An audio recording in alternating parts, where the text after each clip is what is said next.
Hello! Magandang araw po sa inyong lahat mga kalalabs at ka-idol.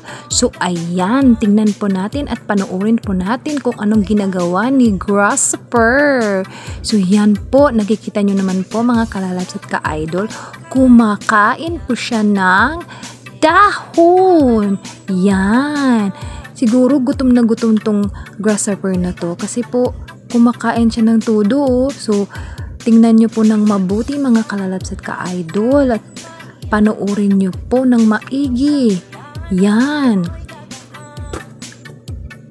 Dahon po yung kinakain niya. So yan, malapit na po maubos ang dahon. So yan.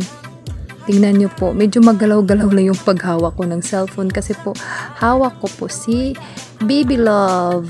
So ayan, kumakain siya ng todo oh. Yan. Masarap talaga yata tong dahon na to kasi hindi talaga niya binibitawan. Todo-todo lang talaga siya kain. Kahit nagbibideo ako sa kanya, nilapit ko yan po oh. Nilapit ko po yan. So yan. Tingnan nyo po. Huwag nyo po ihinto ang panonood kasi sa dulo nito at makikita nyo po kung ano talaga yung itsura niya. Enjoy watching po mga kalalabs at ka-idol. Enjoy sa panonood. So ang sarap-sarap talaga tong dahon na to kasi sobrang bilis niyang kumain. So yan, malapit po maubos yung dahon. Panoorin niyo po ng maigi mga kalalabs at ka-idol. Yan. Busog na busog talaga siya oh. Ang laki-laki na niya yung likod niya oh. Ay yung tiyan niya. Yummy talaga yata ng dahon na yan. Pero hindi ko kilala kung hindi ko alam kung anong klaseng dahon ang kinakain niya. Yan.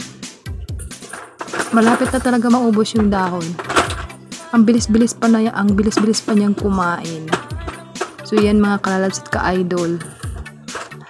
Yan, nilapit ko na po yan oh. Tingnan niyo po yung bibig niya. Nakikita niyo naman po mga kalalabs at ka-idol, ang bilis-bilis po niyang kumain ng dahon. So enjoy watching lang po mga ka-idol. Love you all. Ingat lang po tayo ng maigi. At enjoy lang po sa paggagawa ng mga videos, paggagawa ng kung ano-ano mga content para po makapagpasaya ng ibang tao.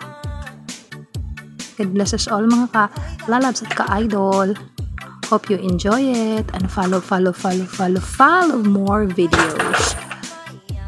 See yun lang po mga kalalabs at ka-idol. I hope you enjoy it. Bye!